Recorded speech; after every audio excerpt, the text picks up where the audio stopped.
আমন্ত্রণ দেশ জনপদ লাইভে, সাথে আছি আমি আফ্রোদিতি মোশাররফ পার্বণ। জুলাই গণ অভ্যুত্থানের প্রথম শহীদ আবু সাইদ হত্যা মামলায় ৩০ আসামির বিচার শুরুর বিষয়ে আজ আদেশ দেবেন ট্রাইব্যুনাল।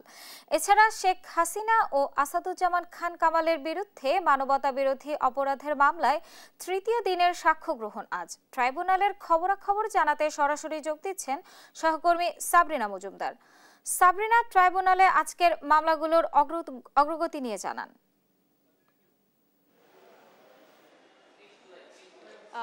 পার্বণ, আজকে ইতিমধ্যে আপনি বলে দিলেন যে আজকে দুটি মামলা হচ্ছে আজকে আন্তর্জাতিক অপরাধ ট্রাইব্যুনালে হবে। এটি হচ্ছে ট্রাইব্যুনাল একে হচ্ছে শেখ হাসিনার মামলা, অর্থাৎ এখানে শেখ হাসিনা এবং আসাদুজ্জামান খান কামাল আছেন এবং সেই সাথে এখানে রাজসাক্ষী হিসেবে আছেন হচ্ছে সাবেক আইজিপি চৌধুরী আব্দুল আল মামুন। ইতিমধ্যে কিন্তু চৌধুরী আব্দুল আল মামুনকে হাজিরও করা হয়েছে ট্রাইব্যুনালে এবং তিনি শুনানিতে কিন্তু হচ্ছে তিনি তার সামনেই কিন্তু সাক্ষীরা আসলে সাক্ষ্য দেবেন। এবং এই মামলা নিয়ে যদি আমি একটু বিস্তারিত বলি, সেটি হচ্ছে যে এই যে শেখ হাসিনা প্রথমে কিন্তু যখন ট্রাইব্যুনাল পুনর্গঠন করা হয় তখন কিন্তু শেখ হাসিনার বিরুদ্ধে এই জুলাই আগস্ট গণহত্যার যে একটি মামলা সেখানে দায়ের করা হয় এবং পরবর্তীতে হচ্ছে শেখ হাসিনার সাথে আসাদুজ্জামান খান কামাল এবং আইজিপি চৌধুরী আব্দুল আল মামুনকে এই মামলায় দেওয়া হয়।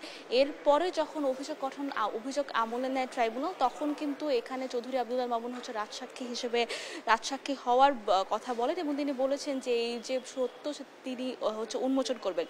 এবং পরবর্তীতেই কিন্তু আসলে সাক্ষীদের সাক্ষ্য গ্রহণ আসলে শুরু হয়। আজকে কিন্তু তৃতীয় দিন, যেদিন আজকে আরও দুজন আসলে সাক্ষী দিবেন। আমি যদি একটু বলতে চাই যে এর আগের দুদিন হচ্ছে যে সাক্ষীরা সাক্ষ্য দিয়েছেন, সেখানে কিন্তু প্রথম দিন খোকন চন্দ্র বর্মন, তিনি কিন্তু তারকে হচ্ছে পুলিশের গুলিতে হচ্ছে তার মুখ আসলে ঝাঁঝরা হয়ে যায় এবং সেটি আসলে তিনি বলেছিলেন যে তিনি যখন জুলাই আন্দোলনে আসলে আন্দোলনরত হিসেবে ছিলেন, তার সামনে আসলে তিনি দেখেছেন যে দুজন আসলে তার সামনেই মারা যায় এই গুলি লেগে এবং তিনি কিভাবে নিজে গুলি খেয়েছেন সেটিও আসলে তিনি আদালতের সামনে তুলে ধরেন। এবং পরবর্তীতে কিন্তু আসামি পক্ষ অর্থাৎ শেখ হাসিনা ট্রাইব্যুনাল নিযুক্ত আইনজীবী তিনি আসলে তাকে জেরা করেন এবং পরবর্তীতে তারপরের দিন হচ্ছে দুজন আসলে সাক্ষ্য দেন। সেখানে হচ্ছে একজন হচ্ছে আব্দুল আল ইমরান, তিনি বলেন যে আসলে বিজয়নগর পানি ট্যাঙ্কের সামনে তিনি যখন জুলাই আন্দোলনে যোগ দেন তখন কিন্তু পুলিশের গুলিতে আসলে তিনি পায়ে তার গুলি লাগে এবং পরবর্তীতে বিভিন্ন চিকিৎসার অভাবে অবহেলার কারণে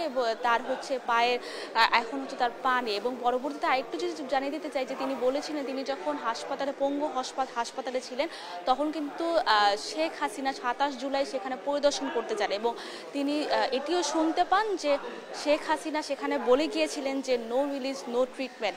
এবং পরবর্তীতে তিনি যেটি জানান যে সেই হাসপাতাল থেকে আসলে তাকে রিলিজও দেওয়া হয়নি এবং তার চিকিৎসাও কিন্তু ভালো করে করা হয়নি।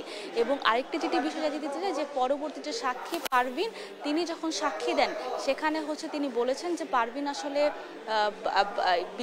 কাজ করে কিন্তু তিনি জুলাই আগস্ট আন্দোলনরত ছিলেন না, কিন্তু তিনি যখন আন্দোলনরত একজনকে বাঁচাতে গিয়েছিলেন তখন হচ্ছে পুলিশ তার চোখের মধ্যে আসলে গুলি ছোড়ে এবং তার পেটেও আসলে গুলি লাগে এবং পরবর্তীতে তিনি যখন হাসপাতালে যান তাকে ঢাকা মেডিকেল হাসপাতালে তাকে ভর্তি করা হয়, ঢাকা মেডিকেল হাসপাতালে তাকে নেওয়া হয় এবং পরবর্তীতে চিকিৎসার অভাবে আসলে এখন তার চোখ আসলে বাম চোখ আসলে নেই এবং ডান চোখে আসলে তিনি ঝাপসা দেখেন।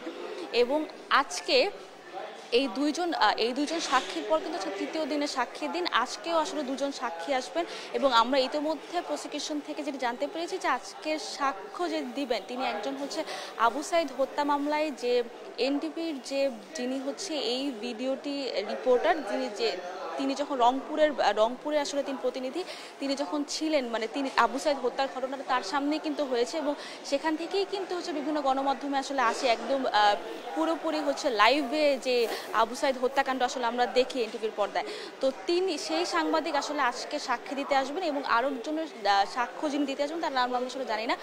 আজকের দিনেও আসলে যখন তারা দুজন সাক্ষ্য দিবেন তাদেরকেও হচ্ছে পরবর্তীতে হচ্ছে ট্রাইব্যুনাল নিযুক্ত যে আইনজীবী শেখ হাসিনার তিনি হচ্ছেন জেরা করবেন এবং পরবর্তীতে আসলে আমরা এই যে সাক্ষ্য গ্রহণ সেটি কিন্তু আসলে চলতে থাকবে। আমরা যেটি জানতে পেরেছি যে এখানে ৮১ জনের আসলে একটি তালিকা করা হয়েছে এবং সেখান থেকে সেই যে সাক্ষীরা তারাই হচ্ছে আসবেন সাক্ষ্য দিতে। তো এটি আসলে চলতে থাকবে। এখন আমি যেটি বলতে চাই যে আরেকটি মামলা আবু সাইদ হত্যা মামলা, সেই মামলাটি সম্পর্কে যেটি জানিয়ে দিতে চাই, সেখানেও আসলে ৬ জন আসামি এখানে 30 জনের বিরুদ্ধে আসলে অভিযোগ গঠন করা হয়েছে এবং এখানে 6 জন সেখানের যে এএস আমির হোসেন এবং এএসআই আমির হোসেন এবং বেগম রোকেয়া বিশ্ববিদ্যালয়ের সাবেক প্রক্টর শরীফুল ইসলাম, কনস্টেবল সুজন চন্দ্র রায় এবং আওয়ামী লীগের যে নেতাকর্মীরা আছেন তাদের সহ আসলে 6 জনকে আজকে ট্রাইব্যুনালে হাজির করা হয়েছে। আজকে আসলে ট্রাইব্যুনাল 2 সিদ্ধান্ত নেবেন যে এই অভিযোগটি আসলে গঠন হবে কি না। অর্থাৎ যদি অভিযোগ গঠন হয় তাহলে কিন্তু আজকে এই মামলার আনুষ্ঠানিক বিচার শুরু হয়ে যাবে।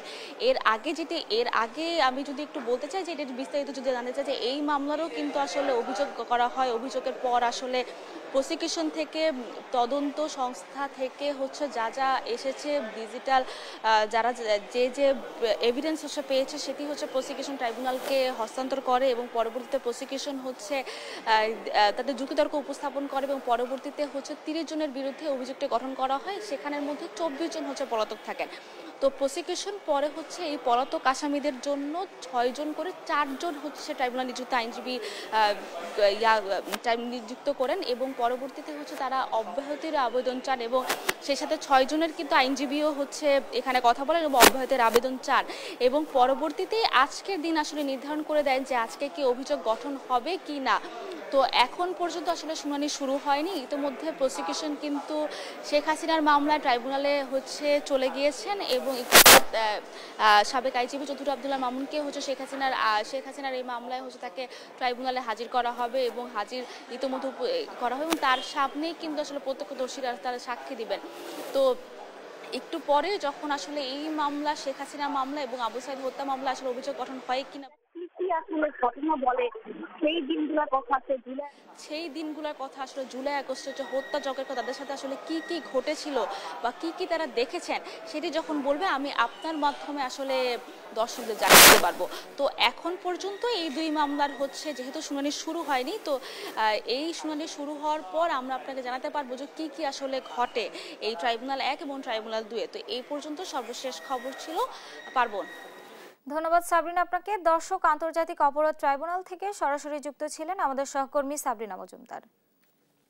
কুষ্টিয়া ও সাতক্ষীরায় আজ উদযাপন হচ্ছে বিশ্বকবি রবীন্দ্রনাথ ঠাকুরের প্রয়াণ দিবস। তার স্মৃতি শ্রদ্ধার সঙ্গে স্মরণ করতে স্থানীয় প্রশাসন ও বিভিন্ন সংগঠনের উদ্যোগে আয়োজন করা হয়েছে নানা কর্মসূচি। বিস্তারিত জানাতে সরাসরি যুক্ত হয়েছেন সহকর্মী নাহিদ হাসান তিতাস ও শরীফুল্লাহ কায়সার সুমন। প্রথমেই যাচ্ছি কুষ্টিয়ায়। তিতাস, মৃত্যুবার্ষিকী ঘিরে কি কি আয়োজন রয়েছে আর জনসাধারণের অংশগ্রহণ কেমন দেখছেন জানাবেন। পার্বণ, তুমি রবে নীরবে হৃদয়ে মম। বিশ্বকবি রবীন্দ্রনাথ ঠাকুরের 84তম প্রয়াণ দিবসে তার স্মৃতি বিজড়িত শিলাইদহের কুষ্টিয়ার শিলাইদহের কুঠিবাড়িতে তেমন কোনো আয়োজন নেই। অর্থাৎ এক কথায় নীরবে নিবৃতেই কেটে যাচ্ছে কবির 84তম প্রয়াণ দিবস। এই দিবসটি উপলক্ষে কিন্তু প্রতি বছর নানা আয়োজন করা হয়, কিন্তু এবছর কোনো ধরনের কোনো আয়োজন নেই। না থাকায় কিন্তু যারা রবীন্দ্র প্রেমী রয়েছে তারা কিন্তু এক প্রকার ক্ষোভ প্রকাশ করছে। তারা বলছে যে বাংলা সাহিত্য সংস্কৃতি যে বিশ্ব দরবারে পরিচিত লাভ করেছে এবং যে এই বাংলা সাহিত্যকে বিশ্বের কাছে পরিচিত মানুষের কাছে তুলে ধরেছেন, সেই বিশ্বকবি রবীন্দ্রনাথ ঠাকুরের যে 84তম প্রয়াণ দিবস, এই দিবস উপলক্ষে আসলে আজকে কোনো ধরনের কোনো আনুষ্ঠানিকতা বা কোনো অনুষ্ঠান না থাকায় কিন্তু তারা ক্ষোভ প্রকাশ করছে। আপনাকে একটু জানিয়ে রাখতে চাই যে কবি রবীন্দ্রনাথ ঠাকুর 1889 সালে কিন্তু জমিদারি প্রথা পরিচালনার জন্য এই শিলাইদহের কুঠিবাড়িতে এসেছিলেন। এখানের শীতল ছায়া পরিবেশে কিন্তু তিনি এখানে মানুষের সাথে মিশে গিয়েছিলেন। জমিদারি প্রথা পরিচালনা করতে আসলেও কিন্তু এখানে বাংলা সাহিত্যের সংস্কৃতির যে ঐতিহ্য, তিনি গীতাঞ্জলি কাব্যগ্রন্থের কিন্তু অধিকাংশ কাব্য এখানে বসে লিখেছিলেন, যা বাংলা সাহিত্যকে সমৃদ্ধ করেছিল এবং কবি রবীন্দ্রনাথ ঠাকুরকে বিশ্ব কবির মর্যাদা দিয়েছিল। আসলে আমরা যেটি জেনেছি এখানের কর্তৃপক্ষের সাথে কথা বলে, আসলে আজকে কোনো ধরনের কোনো অনুষ্ঠান না থাকলেও কিন্তু আগামী কালকে স্থানীয়ভাবে কিন্তু আলোচনা সভা এবং সাংস্কৃতিক অনুষ্ঠানের আয়োজন করা হয়েছে। আসলে এই আয়োজনটি করার মধ্য দিয়ে কিন্তু রবি ঠাকুরকে স্মরণ করা হবে আগামীকাল। তবে আমরা যেটি জেনেছি যে আসলে এই 22শে শ্রাবণ রবি ঠাকুরের যে মৃত্যুবার্ষিকী। এই মৃত্যুবার্ষিকীতে যে নানা আয়োজন থাকার কথা থাকলেও কিন্তু আমরা এখানে এসে যেটি দেখেছি যে আসলে চারিদিকে শুনশান নীরবতা, কোনো ধরনের কোনো আয়োজন নেই। কিছু দর্শনার্থী এখানে আসলেও কিন্তু তেমন কোনো আয়োজন না থাকে তারা হতাশ হয়ে ফিরে যাচ্ছে। এই বিষয়ে যারা রবীন্দ্র গবেষক রয়েছে তারা যেটি বলছে যে আসলে রবীন্দ্রনাথ ঠাকুরের জন্মবার্ষিকী যেভাবে জাতীয়ভাবে আড়ম্বরের সাথে জাঁকজমকপূর্ণ ভাবে পালন করা হয়, মৃত্যুবার্ষিকীকেও যেন তেমন ভাবে পালন করা হয়। কারণ রবি ঠাকুর বাংলা সাহিত্য সংস্কৃতিকে যেমন সমৃদ্ধ করেছে, বাংলা ভাষাকে যেমন বিশ্বের দরবারে পরিচিত করেছে, তেমনি কিন্তু এখানে বসেই রবীন্দ্রনাথ কিন্তু গীতাঞ্জলি কাব্যের জন্য নোবেল পুরস্কার পেয়েছে। অর্থাৎ বিশ্বকবি রবীন্দ্রনাথ ঠাকুরের আজকের এই যে প্রয়াণ দিবস, এই দিবসটি উপলক্ষে তেমন আয়োজন না থাকায় কিন্তু এক প্রকার ক্ষোভ প্রকাশ করছে। অর্থাৎ আমরা বলতে পারি নীরবে নিভৃতেই কিন্তু কেটে যাচ্ছে বিশ্বকবি রবীন্দ্রনাথ ঠাকুরের যে 84তম যে প্রয়াণ দিবস, সেই দিবসটি। এই উপলক্ষে কিন্তু আমরা সকাল থেকে এখানে আছি, এখানে দেখেছি আসলে তেমন কোনো আয়োজন নেই এবং তেমন কোনো দর্শনার্থীও আমরা দেখিনি। হয়তো কিছু দর্শনার্থী এসেছে, তারা কিন্তু পিকনিক বা অন্য কোনো কাজে। আসলে আজকে যে 22শে শ্রাবণ, এই জিনিসটাই কিন্তু আসলে মানুষের মধ্যে ধারণা নেই। তারা এই আয়োজন না করার কারণেই কিন্তু রবীন্দ্রনাথ ঠাকুরের যে ঐতিহ্য, যে সাহিত্য, যে বাংলা সাহিত্যের যে তার কৃতিত্ব, সেই জিনিসটা কিন্তু হারিয়ে যাচ্ছে। আমার সাথে এখানের যিনি দায়িত্বে আছেন, আমি তার সাথে একটু কথা বলতে চাই। আসলে আমরা জানি আজকে 22শে শ্রাবণ, আসলে এবং রবি ঠাকুরের যে মৃত্যুবার্ষিকী, এই মৃত্যুবার্ষিকীতে কিন্তু কোনো ধরনের আমরা আয়োজন দেখছি না। আসলে আমরা শুনেছি স্থানীয় পর্যায়ে আগামীকালকে আপনারা আয়োজন করবেন। আসলে কি কি আয়োজন রয়েছে আগামীকাল? ধন্যবাদ। আপনারা জানেন যে বিশ্বকবি রবীন্দ্রনাথ ঠাকুরের প্রয়াণ দিবস 22শে শ্রাবণ, কিন্তু আবার 7ই অগস্ট। তো আমরা আসলে 7ই অগস্টকে প্রাধান্য দিয়ে আগামীকালকে আয়োজনটা করতে যাচ্ছি। আমাদের এখানে আগামীকালকে বিশ্বকবি রবীন্দ্রনাথ ঠাকুরের জীবন ও কর্ম নিয়ে আলোচনা সভা এবং তার রচয়িত বিভিন্ন গান, কবিতা, নৃত্য এ নিয়ে আমাদের সাংস্কৃতিক অনুষ্ঠানে সাজানো হয়েছে। আগামীকালকে আমরা আড়ম্বরপূর্ণভাবেই আমরা এই অনুষ্ঠানটি করব। আসলে এখানে যারা দর্শনার্থী এবং যারা রবীন্দ্র প্রেমী রয়েছে তাদের দাবি যে জন্মবার্ষিকী যেভাবে জাতীয় পর্যায়ে আড়ম্বরের সাথে জাঁকজমকপূর্ণ পালন করা হয়, মৃত্যুবার্ষিকীতে আসলে কেন সেটা করা হয় না? আসলে আমরা আমাদের কর্তৃপক্ষকে জানিয়েছি বিষয়টা, তারা অবহিত আছেন। আশা করি হয়তো আগামী বছর থেকে আমরা আড়ম্বরপূর্ণভাবেই আমরা করতে পারবো।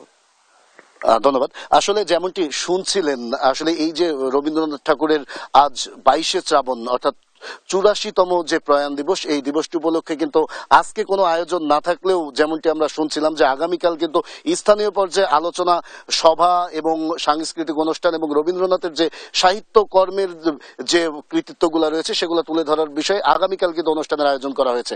এই ছিল রবীন্দ্রনাথ ঠাকুরের প্রয়াণ দিবস উপলক্ষে কুষ্টিয়া থেকে আমার কাছে সর্বশেষ খবর। আমি চলে যাচ্ছি সাতক্ষীরায়, সেখানে রয়েছেন সহকর্মী সুমন। সুমন,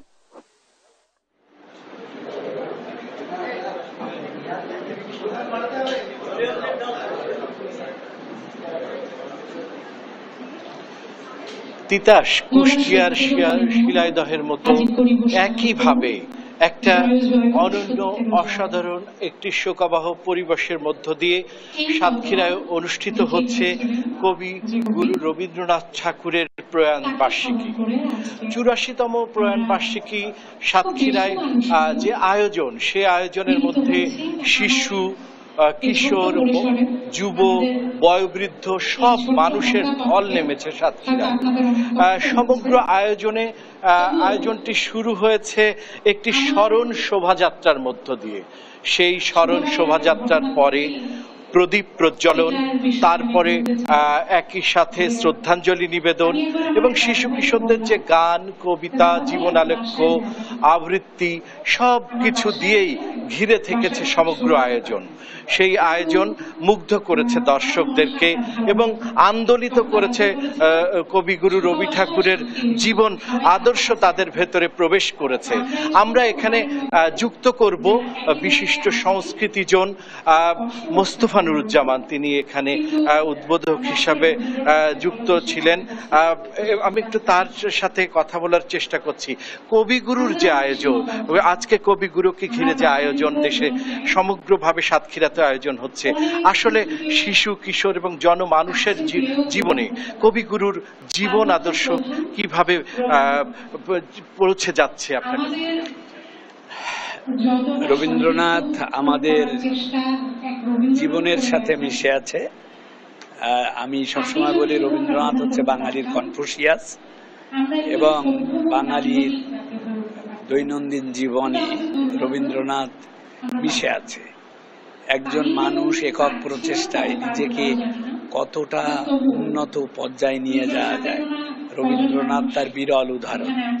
সেই জন্য বাঙালি যতদিন যাবে, আমরা আমাদের ছোটবেলায় রবীন্দ্রনাথকে চিনতাম না, তার গান শুনলে মানুষ শুনতে চাইতো না, আর এখন রবীন্দ্রনাথ আমাদের মননে, রক্তে, অনুষ্ঠানে সব জায়গায় মিশে আছে।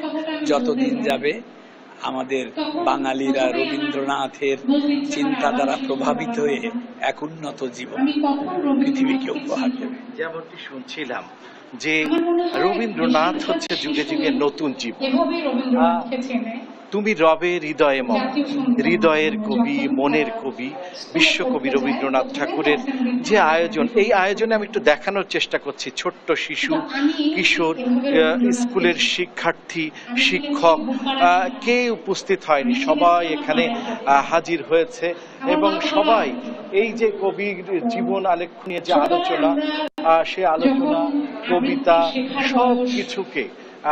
সবকিছু একেবারে হৃদয়ে ধারণ করেই কবিগুরুর জীবন আদর্শের পথে চলার যে লক্ষ্য, যে ব্রত, সেটাকে ঘিরেই আজকের যত আয়োজন। তো আজকের আয়োজনের যে মূল দিক, সেটি হচ্ছে কিন্তু যে রবীন্দ্রনাথের যে শান্তির বাণী, যে অহিংসের বাণী, যে পরমত সহিষ্ণুতার যে বাণী, সেই বাণী যাতে সবার মনে, হৃদয়ে গ্রথিত হয় এবং সেই আদর্শ পথে মানুষের জীবন পরিচালিত হয়, সেটি হচ্ছে এই আয়োজনের মূল লক্ষ্য বলে জানিয়েছে যে আজকের এই আয়োজনের যে মূল সংগঠন জাতীয় রবীন্দ্রসঙ্গীত সম্মিলন পরিষদ, তারা এই বার্তাটি বারবার দিয়েছেন সকলের মাঝে। এই ছিল সাতক্ষীরার আয়োজনের সর্বশেষ। দর্শক, আমরা আপনাদেরকে ফিরিয়ে নিয়ে যাচ্ছি স্টুডিওতে পার্বণের কাছে। পার্বণ। ধন্যবাদ সুমন আপনাকে। দর্শক, কুষ্টিয়া সাতক্ষীরায় আজ উদযাপন হচ্ছে বিশ্বকবি রবীন্দ্রনাথ ঠাকুরের প্রয়াণ দিবস। সেখান থেকে সরাসরি যুক্ত ছিলেন আমাদের সহকর্মী।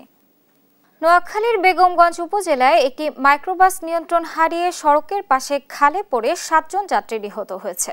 এতে শোকের ছায়া নেমেছে নিহতদের পরিবারে। এ নিয়ে আরো জানাতে লক্ষ্মীপুর থেকে যুক্ত হচ্ছেন সহকর্মী সাইফুল ইসলাম স্বপন। স্বপন, নিহতের পরিবারে কি ধরনের পরিস্থিতি বিরাজ করছে জানাবেন। পার্বণ, আমরা এই মুহূর্তে রয়েছি লক্ষ্মীপুরের চৌপল্লী ইউনিয়নের কাশারি বাড়িতে, যে লক্ষ্মীপুরে নোয়াখালীর চন্দ্রগঞ্জ পূর্ব বাজার এলাকায় আজ একটি সড়ক দুর্ঘটনা হয়। এই সড়ক দুর্ঘটনায় একই পরিবারের 7 জন নিহত হয়। বাহার ওমান প্রবাসী, সে প্রায় 3 বছর পর ওমান থেকে তার বাড়িতে আসছিল। রাত 12টায় বিমানবন্দরে নামার পর সে একটি মাইক্রোবাসে করে তার ফ্যামিলির 11 জন মেম্বার সহ তারা লক্ষ্মীপুরের উদ্দেশ্যে যখন রওনা দেয়, তখন চন্দ্রগঞ্জ পূর্ব বাজারের ড্রাইভারের অসতর্কতা অবস্থায় তারা পানিতে পড়ে যায়। তার বাহারের স্ত্রী কবিতা, তার যে 2 শিশু লাবিবা ও মিম, তারা নিহত হয়। তার ভাই, তার স্ত্রী কবিতা নিহত হয় এবং তার শাশুড়ি নানি পয়জনেসা এবং শাশুড়ি এবং তার ভাইয়ের ওয়াইফ সহ 7 জন একই পরিবারে নিহত হয়। আমরা এখানে রয়েছি, এখানকার তার কথা বলেছি। এখানকার যে লক্ষ্মীপুরের যে হাইওয়ে পুলিশের ইন্সপেক্টর মোবারক হোসেন, তিনি আমাদেরকে যেটি জানিয়েছেন যে এই ঘটনায় গাড়িটি উদ্ধার করা হয়েছে এবং 7টি মৃতদেহ উদ্ধার করেছে এবং যে ড্রাইভার রয়েছে রাসেল, সে পলাতক রয়েছে। তাকে গ্রেপ্তারের জন্য পুলিশ চেষ্টা করতেছে। আর এই মুহূর্তে যে বাহারের বাড়িতে যে তার যে স্বজনরা এসেছে, তাদের মধ্যে যে শোকের মাতম রয়েছে, তারা কান্নাকাটি করছে এবং তারা যে 3 বছর পর যে বাহার এসেছে, তাকে যে তারা যেভাবে গ্রহণ করার জন্য এসেছে, এখন তারা কান্নারুলে বেসে যাচ্ছে। তো আমরা বাহারের চাচার সাথে কথা বলেছি, তিনি আমাদেরকে জানিয়েছেন যে লাশগুলো তারা গ্রহণ করেছেন। এখন পর্যন্ত তারা লাশগুলো সৎকারের জন্য তারা এখনো চিন্তা করছে যে তারা কবর খুঁড়ে সেগুলো কবর দিবে। প্লাবন, এ ছিল লক্ষ্মীপুর থেকে 7 জন নিহত ঘটনায় সর্বশেষ। ধন্যবাদ স্বপন আপনাকে। দর্শক, লক্ষ্মীপুর থেকে সরাসরি যুক্ত ছিলেন আমাদের সহকর্মী সাইফুল ইসলাম স্বপন। ঢাকা টাঙ্গাইল যমুনা সেতু মহাসড়কের 4 লেন সড়কে বিভিন্ন স্থানে সম্প্রতি খানাখন্দের সৃষ্টি হয়েছে। এতে করে প্রতিদিন হাজার হাজার যানবাহনকে দুর্ঘটনার ঝুঁকি নিয়ে চলাচল করতে হচ্ছে। ভোগান্তিতে পড়েছেন সাধারণ যাত্রী সহ পরিবহন শ্রমিকরাও। এ নিয়ে বিস্তারিত জানাতে সরাসরি যুক্ত হচ্ছেন সহকর্মী অভিজিৎ ঘোষ। অভিজিৎ, মহাসড়কের কোথায় কোথায় বেশি ক্ষতিগ্রস্ত হয়েছে আর সংশ্লিষ্ট কর্তৃপক্ষের পক্ষ থেকে কোনো সংস্কার কার্যক্রম শুরু হয়েছে কিনা জানাবেন। জি, আপনি জানেন যে এই ঢাকা টাঙ্গাইল যমুনা সেতু মহাসড়কের যমুনা সেতু থেকে যে টাঙ্গাইলের অংশে প্রায় 40 কিলোমিটার এলাকা জুড়ে এই খানাখন্দ সৃষ্টি হয়েছে এবং সেই খানাখন্দতে যে পরিবহনগুলো দুর্ঘটনার কবলে পড়ছে, বিশেষ করে মোটরসাইকেল সহ ছোট ছোট যানবাহন যেগুলো রয়েছে সেটি কিন্তু প্রতিনিয়ত দুর্ঘটনার কবলে পড়ছে, এমন খবর আমরা পাচ্ছি অহরহ। এবং এই 40 কিলোমিটার অংশে এই সড়ক কর্তৃপক্ষ এটি সংস্কারের উদ্যোগ নিয়েছে। সেটি হচ্ছে দায় সারা সংস্কার। সেটি হচ্ছে যে এই যে বড় বড় গর্ত এবং খানাখন্দ সৃষ্টি হয়েছে, সেই খানাখন্দের ভিতরে এই পাথর এবং বালু ফেলে তারা কোনো রকমে সেই গর্তগুলো ভরাট করছে।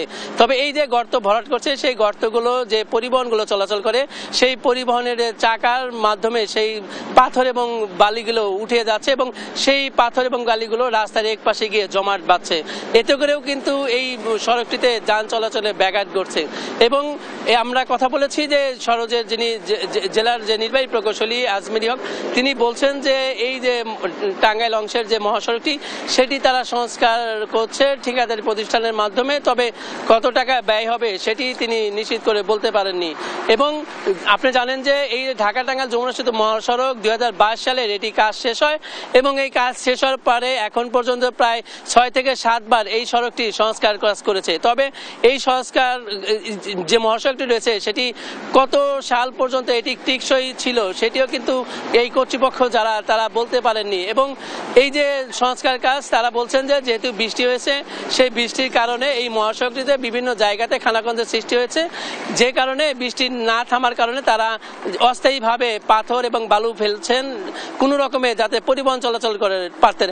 এবং তারা বলছেন যে এই বৃষ্টি কেটে গেলে এই মহাসড়কটিতে স্থায়ীভাবে সংস্কার কাজ সেটি তারা করবেন এমনটি বলছেন। এবং তারা বলছেন যে যেহেতু 22 সালে সেটি কাজ শেষ হয়েছে, এই কাজের 4 বছর মেয়াদি যে ঠিকাদারি প্রতিষ্ঠান রয়েছেন তারা সেটি কাজ করবেন এবং সেই 4 বছরের মধ্যে তারা কোনো ধরনের ব্যয় এইখানে নতুন করে ব্যয় নির্ধারণ করবেন না। এবং এই ঠিকাদারি প্রতিষ্ঠান এই সংস্কার কাজের উদ্যোগ নিয়েছেন এবং তারা করছেন। তবে যে কাজগুলো করছে সেটি টিকসই না। যারা পরিবহন সংশ্লিষ্টরা বলছেন যে এই যে নিম্নমানের কাজ হচ্ছে, সেই নিম্নমানের কাজের কারণে তাদের আরো দুর্ভোগ বেশি পোহাতে হচ্ছে। এতে করে যে গাড়ির যে চাকাগুলো রয়েছে সেটি কিন্তু ক্ষতিগ্রস্ত হচ্ছে এবং এই যে ছড়িয়ে ছিটিয়ে যাওয়া যে পাথরগুলো সেটিগুলোর কারণে ছোট ছোট যানবাহনগুলো দুর্ঘটনায় কবলে পড়ছে। এবং তারা বলছেন যে এই ঢাকা টাঙ্গাইল যমুনা সেতু মহাসড়কটি একটি স্থায়ী সংস্কারের উদ্যোগ নেবেন এমনটি তারা প্রত্যাশা করছেন। এবং যারা স্থানীয় রয়েছেন তারা বলছেন যে যেহেতু এটি গুরুত্বপূর্ণ সড়ক, সেই গুরুত্বপূর্ণ সড়কটিতে এমন বেহাল দশায় পড়ে থাকলেও কর্তৃপক্ষ এটি স্থায়ী সংস্কারের কোনো উদ্যোগ নিচ্ছেন না। এবং তারা বলছেন অতি দ্রুত যেন এই যে সরকারের পক্ষ থেকে এই জাতীয় মহাসড়কটি যেন সংস্কার কাজ শেষ করেন এবং মানুষের যেন দুর্ভোগ লাঘবে তারা যেন উদ্যোগী নেন এমনটি প্রত্যাশা করছেন এই স্থানীয়রা। এবং কর্তৃপক্ষ বলছেন যে বৃষ্টি শেষ হলেই তারা এই ঢাকা টাঙ্গাইল যমুনা সেতু মহাসড়কে যে টাঙ্গাইল অংশের 40 কিলোমিটার সড়ক তারা সংস্কারের উদ্যোগ নেবেন। এবং কবে নাগাদ সেটি কাজ শুরু হবে এখন পর্যন্ত তারা ঠিকমতো বলতে পারছেন না। তারা বলছেন যে এটি ডিবিবি করে তারা সংশ্লিষ্ট কর্তৃপক্ষের কাছে তারা জমা দিবেন এবং এই জমা দেওয়ার পরে তারা বরাদ্দ পেলেই এই টাঙ্গাইল অংশের যে মহাসড়কটি রয়েছে সেটিতে তারা সংস্কার কাজ করবেন।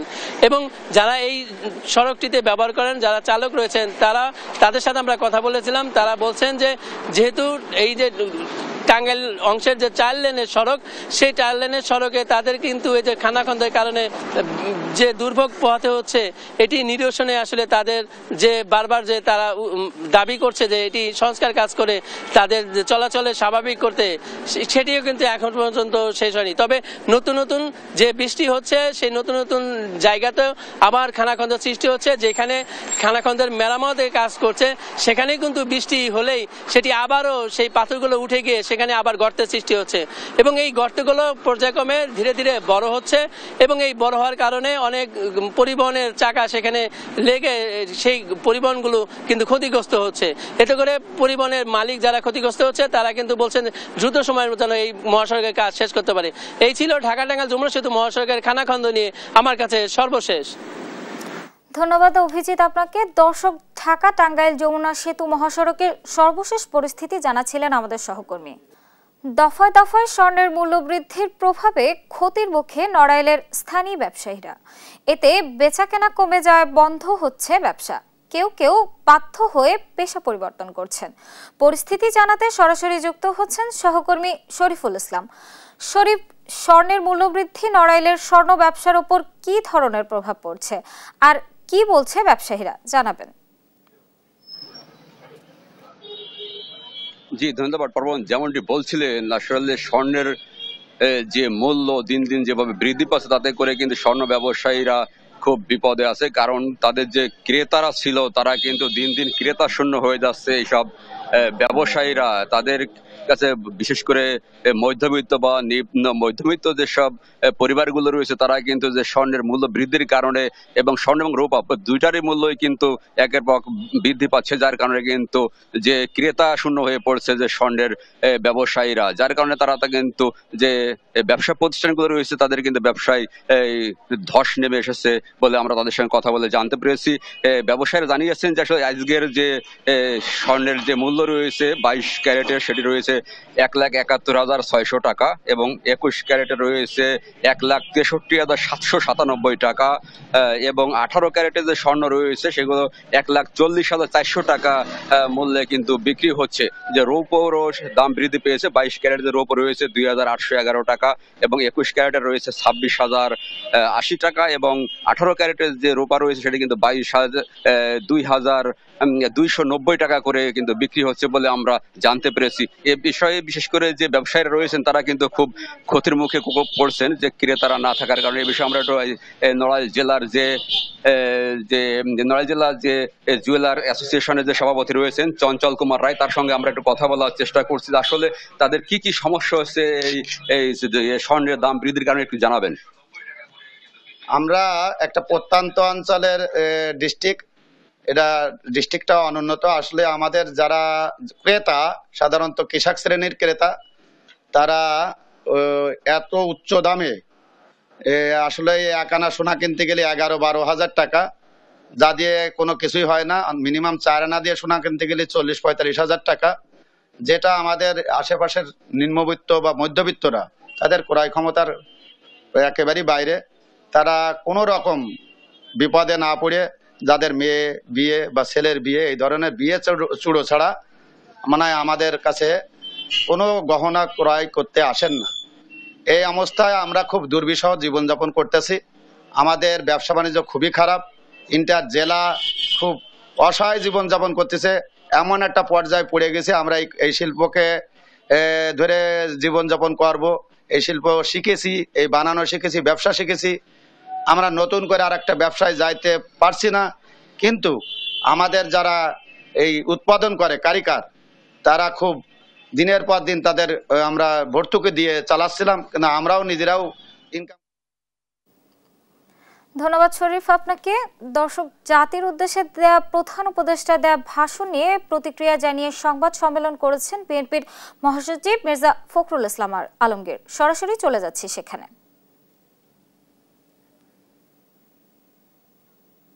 ঘোষণা করেন বিএনপি এই ঘোষণাপত্রকে স্বাগত জানাচ্ছে। বিএনপি বিশ্বাস করে এই ঘোষণাপত্রে রাজনৈতিক দলগুলো যে অঙ্গীকার করেছে তা পালনের মধ্য দিয়ে এক নতুন গণতান্ত্রিক বাংলাদেশে রূপান্তরের কাজ শুরু হবে। সুযোগ সৃষ্টি হবে এক সাম্য, মানবিক মূল্যবোধ ও ন্যায় বিচারের ভিত্তিতে প্রগতিশীল সমৃদ্ধ বাংলাদেশ নির্মাণের প্রক্রিয়া।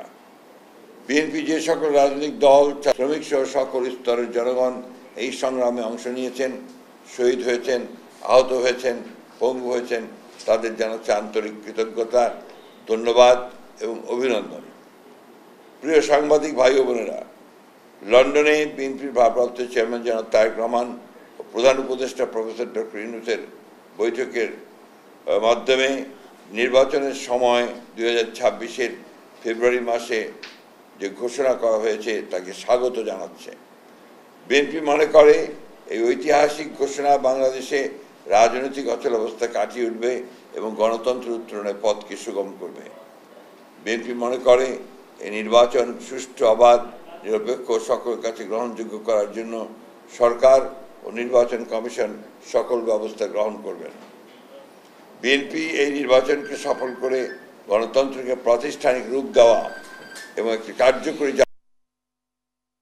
জন্য সকল দল ও জনগণের প্রতি উদাত্ত আহ্বান জানাচ্ছে। বিএনপি আবারও গণতন্ত্রের এই সংগ্রামে যারা প্রাণ দিয়েছেন তাদের প্রতি শ্রদ্ধা, যারা আহত হয়েছেন তাদের প্রতি সহানুভূতি এবং তাদের আরোগ্যের জন্য পরম করুণাময়ের কাছে প্রার্থনা করছে। শহীদদের পরিবারের পুনর্বাসন, সুচিকিৎসা ব্যবস্থা গ্রহণের জন্য সরকারের প্রতি আহ্বান জানাচ্ছে। বিএনপি দীর্ঘ 8 বৎসর গণতান্ত্রিক আন্দোলনে সফলতার সঙ্গে নেতৃত্ব দেওয়ার জন্য জনাব তারেক রহমানকে আন্তরিক ধন্যবাদ ও কৃতজ্ঞতা জানাচ্ছে। বিএনপি 1 বছরে পথকে সুগম করার উদ্যোগের ও প্রয়োজনীয় ব্যবস্থা গ্রহণের জন্য অন্তর্বর্তী সরকারের প্রধান